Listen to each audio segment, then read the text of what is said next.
Bob Weinstein and Harvey WeinsteinCredit GettyMark von HoldenCharlie May 20171121T2107370T2171121T2103737Z. In his latest piece, Farrow dives deep into the system of settlements and payoffs Weinstein and those supporting him used to keep stories of harassment and assault out the news.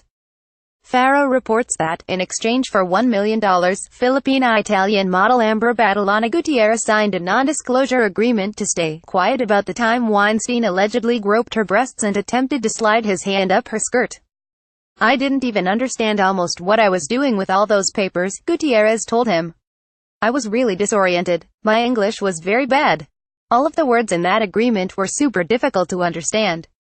I guess even now I can't really comprehend everything. I saw him shaking and I realized how big this was. But then I thought I needed to support my mom and brother and how my life was being destroyed, and I did it," she said of Weinstein's attorney.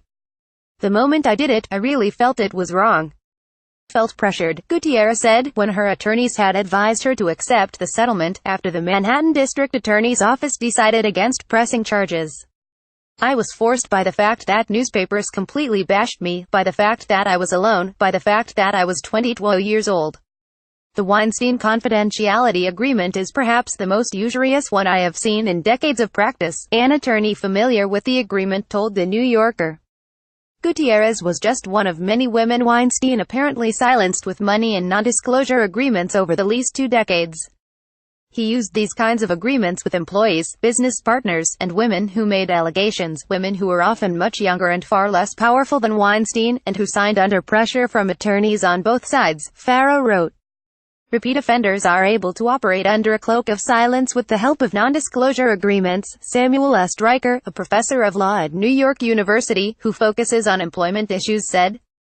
Some of the Yule harassment settlement payments were underwritten by Weinstein's brother and partner, Bob Weinstein, which was a move that helped conceal the payment from executives at Miramax and its parent company, Disney, as well as from Harvey Weinstein's spouse, Farrow writes.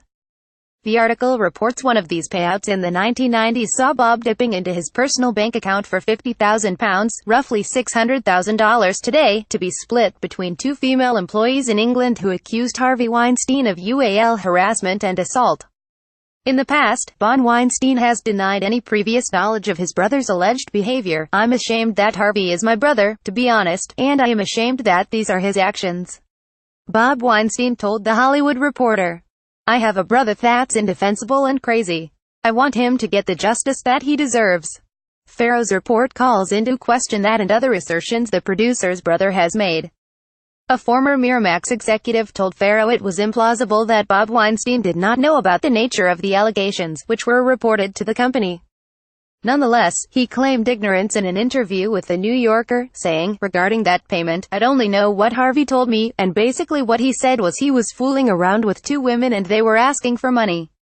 And he didn't want his wife to find out, so he asked me if I could write a check, and so I did, but there was nothing to indicate any kind of UAL harassment." Bob Weinstein is currently under fire for his own alleged UAL misconduct. He continues his position at the Brothers Weinstein Company, though the continued existence of that film studio is very much a day-to-day question. More in